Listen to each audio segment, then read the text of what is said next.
මම සුබෝධි චතුරංග නැගෙනහිර විශ්වවිද්‍යාලයේ වෛද්‍ය පීඨයේ තුන්වෙනි වසරේ ඉගෙනම ලබන වෛද්‍ය ශිෂ්‍යෙක්. මගේ ගම පොළොන්නරුව. මගේ පාසල පොළොන්නරුව රාජකීය විද්‍යාලය. පළවෙනි ශෛයගේම වෛද්‍ය පීඨයට තේරීපත් වෙන්න මට හැකියාව ලැබුණා. ඒ 2.100ක ප්‍රතිඵලයෙන් මට C තිබ්බේ බයොලොජි වලට. මම මේ විදිහේ වීඩියෝ එකක් හදන්න හේතුව තමයි මම A level වලට වැඩ කරේ කොහොමද, මගෙන් වුණ අඩුපාඩු මොනවද කියලා නංගිලා මල්ලිලාට පැහැදිලි කරලා දෙන එක. ගොඩක් වෙලාවට ඔයාලා O level කරලා A level වලට එනකොට ඒ 8ක් ඒ 9ක් තියෙන කෙනෙක් නම් ඔයාලට හිතෙන්න පුළුවන් සබ්ජෙක්ට් 9ක් කරපු මට ඉතිරි සබ්ජෙක්ට් 3 මේ සබ්ජෙක්ට් 3 මහා අමාරුවක්ද කියලා. ඉතින් ඔයාලට ඇත්ත තත්ත්වය තේරෙනකොට බව වෙලා වැඩි වෙන්න පුළුවන්. ඉතින් එහෙම හිතන්න එපා. මොකද නංගිලා මල්ලිලා A level වල තියෙන content එක O level වලට සාපේක්ෂව ගොඩක් වැඩි. ඉතින් ඔයාලා මුලින් ඉඳන් හරියට plan එකකට වැඩ කරන්න ඕනේ. එහෙම නැති වුණොත් ඔයාලට තේරෙන්නේ ඔයාලට වරදින තැන. හරි. එතකොට ඔයාලා සබ්ජෙක්ට් තුනටම මම ඉස්සෙල්ලා කිව්වා වගේ බැලන්ස් එකට වැඩ කරන්න ඕනේ. මුලින් ඉඳන්ම plan එකකට වැඩ කරන්න ඕනේ. එහෙම නැති වුණොත් ඔයාලට මට කලින් ඉඳන් හොඳට වැඩ කරන්න තිබුණා කියලා පසුතැවෙන්න වෙයි එක්සෑම් ලං වෙනකොට. හරි. මොකද ඔයාලට ඒක තේරෙන්නේ කන්ටෙන්ට් එක වැඩි වෙලා A level ලං වෙලා A level exam එක ලං වෙලා ස්ට්‍රෙස් වෙනකොට තමයි තේරෙන්නේ අපරාධේ කලින් ඉඳන් plan එකකට වැඩ කරන්න තිබුණානේ කියලා. මම අද මේ වීඩියෝ එකකින් ඔයාලට කියලා දෙන්නම් මම කොහොමද A levels වලට වැඩ කරේ කියලා. ඉතින් නංගිලා මල්ලිලා ඔයාලට මගේ රිසල්ට් එක අහපුවම තේරෙන්න ඇති මගේ රිසල්ට් එක බයොලොජි සබ්ජෙක්ට් එකට මම වැඩ කරලා තියෙන්නේ අඩුයි කියලා.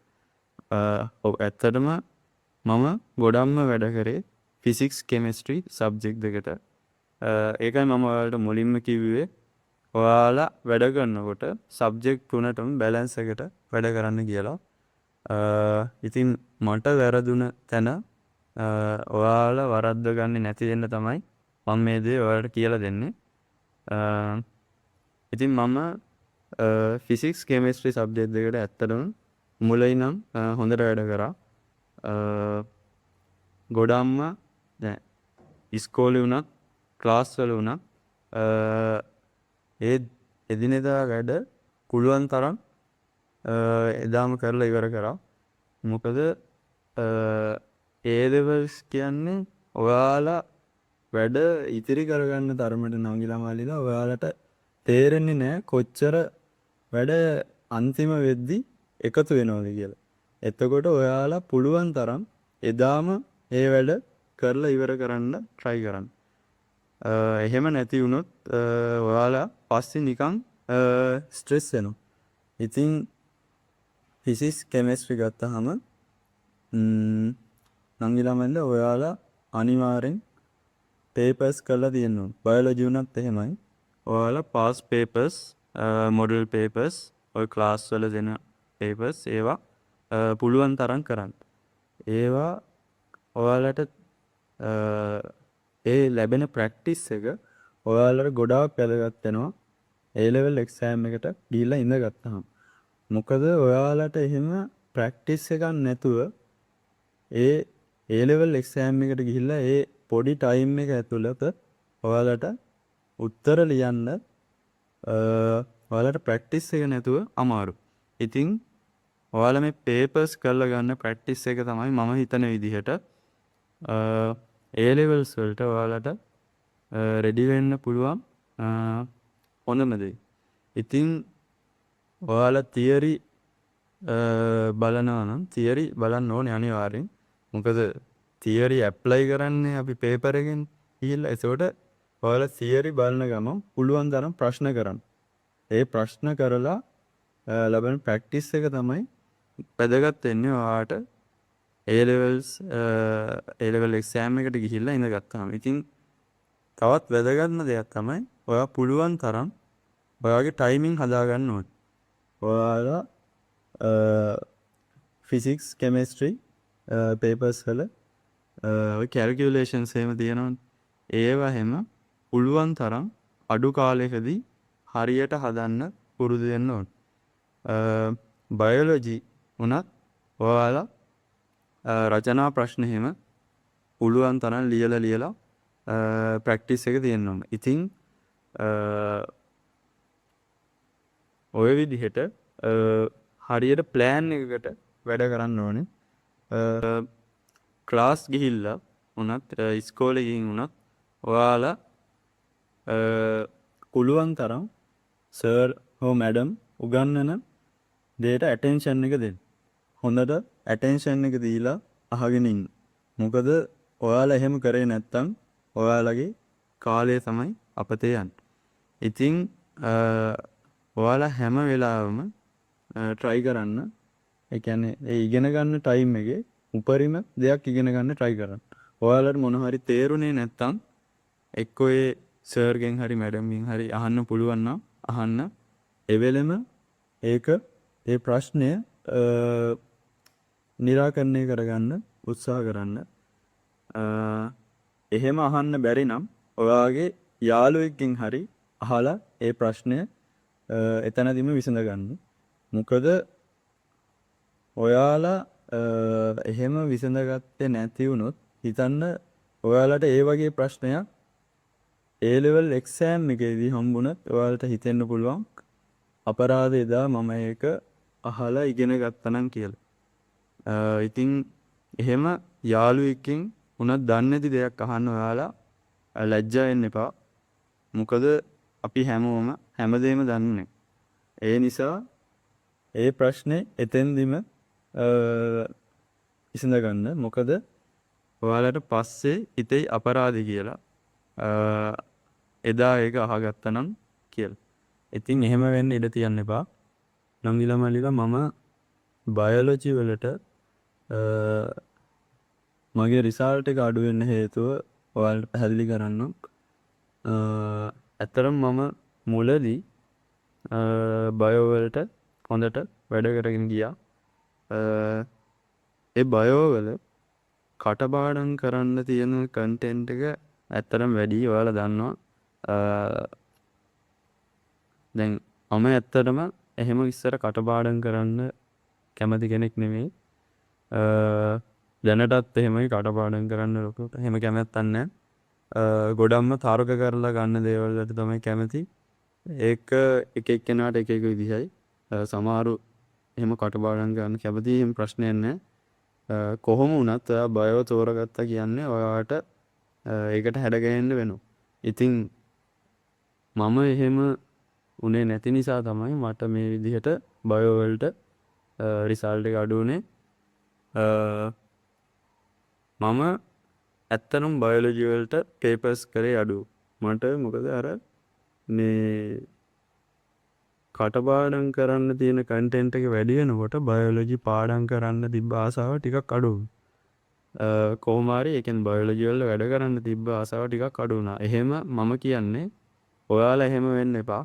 මොකද ඔයාලට හොඳම රිසල්ට් එකකට යන්න ඕන නම් හොඳම රෑන්ක් එකක් දාන්න ඕන නම් ඔයාලා අනිවාර්යෙන් ආසාවෙන් සබ්ජෙක්ට් තුනම බැලන්ස් කරගෙන හරියට කරන්න ඕන. ප්ලෑන් එකකට වැඩ කරන්න ඕන. හරි මට වුණා වගේ එක සබ්ජෙක්ට් එකක් මේ විදිහට අතෑරුණා. ඔයාලගේ රිසල්ට් එක මගේ වගේ අන්බැලන්ස් වෙන්න පුළුවන්. හරි. ඉතින්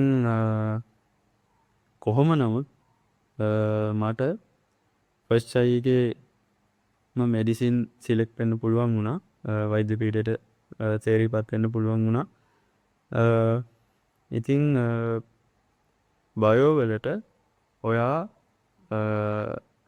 වැඩ කරනකොට පුළුවන් තරම් රචනා ප්‍රශ්න ලියලා පුරුදු වෙන්න. ඒ කියන්නේ MCQ එහෙම පුළුවන් තරම් කරන්න. මොකද ඔයාට ඒ කියන්නේ දැන් පාස් පේපර්ස් කරලා හුරුවක් තියනවා නම් වෙන පේපර්ස් මොන හරි එහෙම කරලා හුරුවක් තියනවා නම් ඒ ප්‍රශ්නය ආයි වෙනස් කරන්නේ නැහනේ. එහෙමමනේ අහන්නේ. ඒ කියන්නේ ඇහුවොත් ඒ අහන එකට ඒ උත්තරේම තමයි එන්නේ. දැන් ෆිසික්ස් කෙමිස්ට්‍රි වල ඔයාට වැලියුස් එහෙම වෙනස් කරලා දෙන්න පුළුවන්. එතකොට ඔයාගේ ඒ එතනදි හදන විදිහට තමයි ඒ කියන්නේ උත්තරේ එන්නේ ඔයාට. ඒත් අර හදන පැටර්න් එක එකම වෙන්න පුළුවන්. හැබැයි බයොලොජි වල එහෙම නෙමෙයි. ඔයාට මොකක් හරි ප්‍රශ්නයක් මොකක් හරි තේබරේ ප්‍රශ්නයක් තිබ්බොත් ඒකට එන උත්තරේ ආයෙ එහෙම වෙනස් වෙන්නේ නැහැ නේ. ඔයාගේ සිලබස් එකේ කියන එක ඒ විදිහටම පාඩම් කරගන්න තමයි තියෙන්නේ. ඉතින් මම හිතනවා මම කියපු එක ඔයාලට තේරෙන්නේ නැති කියලා.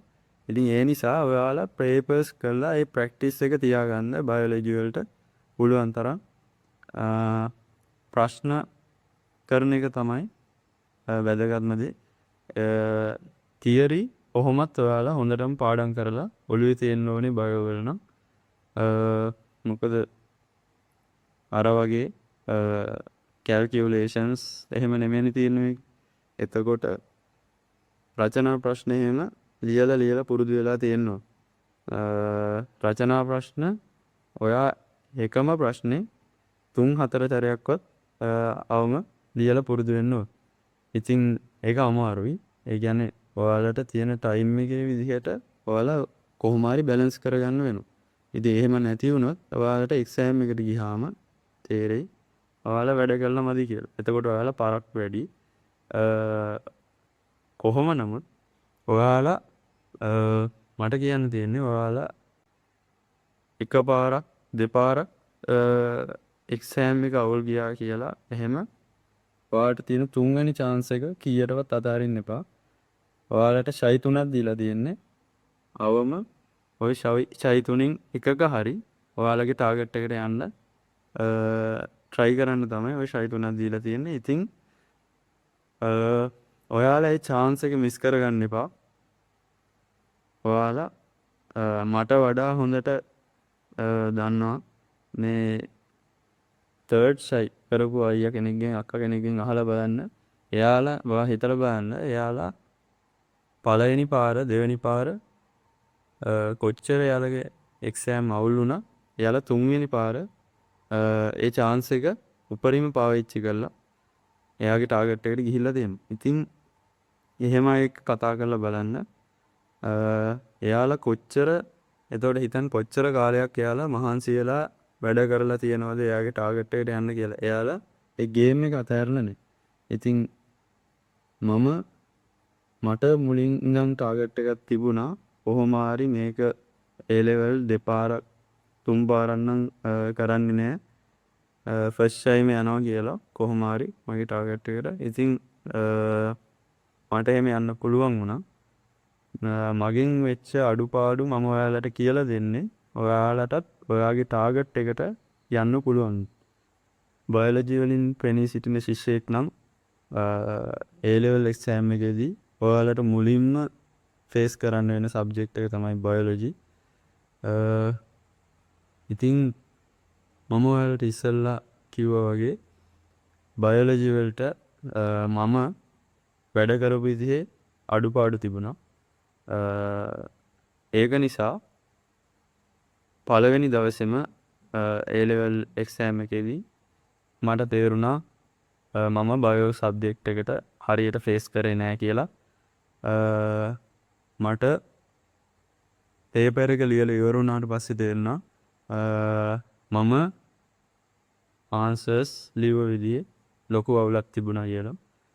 ඒක ඇත්තටම ඔයාට ඒක තේරෙනවා කියන්නේ ඒ කියන්නේ ඔයා සබ්ජෙක්ට් එකට ෆේස් කරලා ඉවර වුණාට පස්සේ ඔයාට ඔයාගේ தත්ත්වය මදි කියලා තේරෙනවා කියන්නේ සමහර විට ඔයාගේ ඉතිරි සබ්ජෙක්ට් එකට ඒක බලපාන්න පුළුවන්. මොකද බයෝ තිබ්බේ පළවෙනි දවසේ. එතකොට මට තේරුණා හොඳටම මදි කියලා සබ්ජෙක්ට් එකට ඒ මූණ දීපු විදිය. ඉතින් මට තව මං කලින් නම් හොඳට වැඩ කරපු සබ්ජෙක්ට් දෙක ඉතිරි වෙලා තියෙනවා ෆිසික්ස් කෙමිස්ට්‍රි මම කොච්චර අර පළවෙනි සබ්ජෙක්ට් එක අවුල් ගියත් හිත හදාගත්තා කොහොම හරි ෆිසික්ස් කෙමිස්ට්‍රි දෙක හොඳටම ඒවට හොඳටම ආන්සර්ස් ලියනවා කියලා. ඉතින් හොඳටම ෆේස් කරනවා කියලා මම හිතාගත්තා. අර බයෝ අවුල් ගියපු අවුල මම කියන්නේ හිතේ කොච්චර වුණත් ඒක අවුල්. එහෙම මේ ඔයාට හරියට ෆේස් කරන්න බැරි වුණාම ඉතින් මම ඒක හිතේ තියාගෙන හිටියනම් මට ෆිසික්ස් කෙමිස්ට්‍රි දෙකටත් හරියට පර්ෆෝම් ගන්න වෙන්නේ. ඉතින් ඒ නිසා මම කොහොම හරි හිතාගත්තා මේ ෆිසික්ස් කෙමිස්ට්‍රි දෙකෙන් මේක ගොඩ දානවා කියලා කොහොමද. ඉතින් ඒ හිතාගත්ත විදිහටම මට ඒක කරන්න පුළුවන් වුණා. ෆිසික්ස් කෙමිස්ට්‍රි සබ්ජෙක්ට් දෙකට ඒ සාමාර්ථ දෙකක් ලබාගෙන මම කියන්නේ ඔයාලා වැටෙන්න එපා. A level exam එක ලියන වෙලාවේදී උනත් ඔයාලට මොකක් හරි ප්‍රශ්නයක් වුණොත් ඔයා එකෙන් වැටෙන්න එපා. ඔයාට ඉතිරි වෙලා තියෙන සබ්ජෙක්ට් එක උපරිමේ කරන්න. ඔයා කලින් වුණ අවුලක් ගැන හිත ඉඳලා ඔයාගේ chance එක නැති කරගන්න එපා. ඔයාට හොඳට perform කරන්න තියෙන chance එක නැති කරගන්න එපා. ඉතින් ඒක මට විශේෂයෙන්ම ඔයාලට කියන්න ඕනේ වුණ දෙයක්.